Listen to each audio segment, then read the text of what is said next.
Hello again, everybody. Welcome to the Findlay Five. I'm DJ Allen with Findlay Rising Leaders, and we have a special episode today because we're talking about you, and we're talking about the opportunities that those in Team Findlay have to grow with the organization.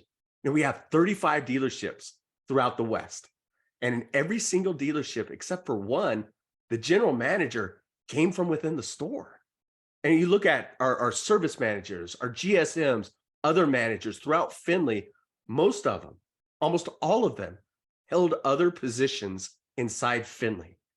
Robby, why is it so important that Findlay is growing its own leaders? Knowing the culture, knowing our values is the most important part of the business. I think, we all know the car business, whether it's sales or service, but until you've really seen the culture of a dealership and of a family business, it's tough to instill that from somebody who's already got a lot of experience, maybe at another group, maybe at another dealership.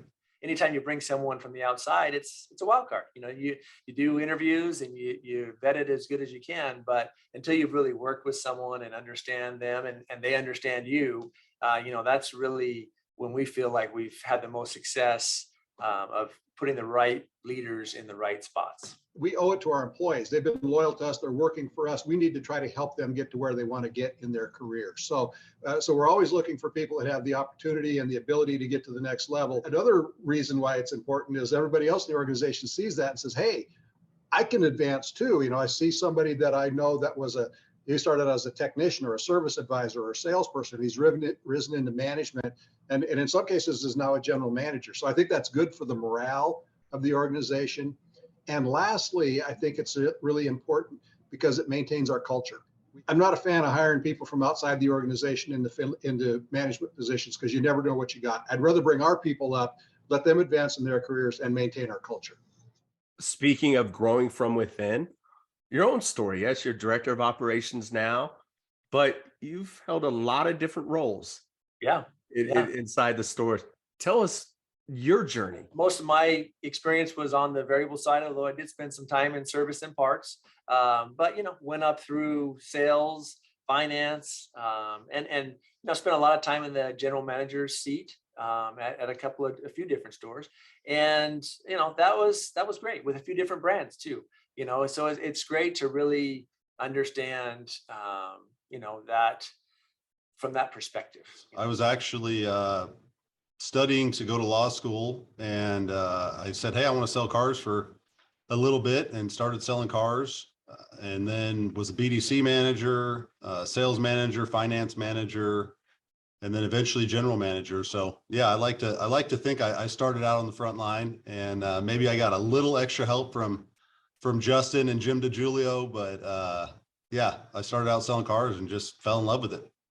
Why was it so important for you to have all those roles? I think it's important just to know what everyone goes through and kind of how the business is made and the relationships you form at each different position and kind of seeing it through the customer's eyes in the different positions. Nobody just walks in and is the boss. I think everyone that's been in the business either was on the service side or the sales side, and you kind of gotta learn it, and you gotta earn your stripes that way.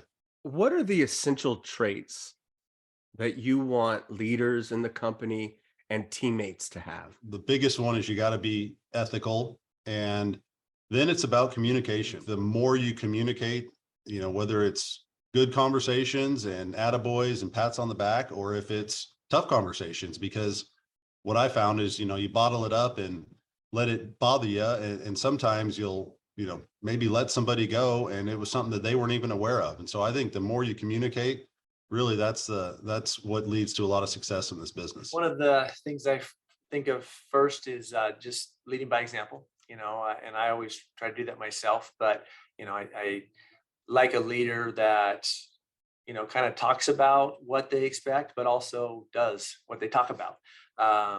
It's tough to really have a lot of respect and have people follow you if you say one thing and then do something different. Another thing is just having a respect for people, just a respect for your teammates, a respect for your customers, trying to put yourself in other people's shoes, because I just think that's important in life and at work, in order to really create the experiences we're trying to create within our organization.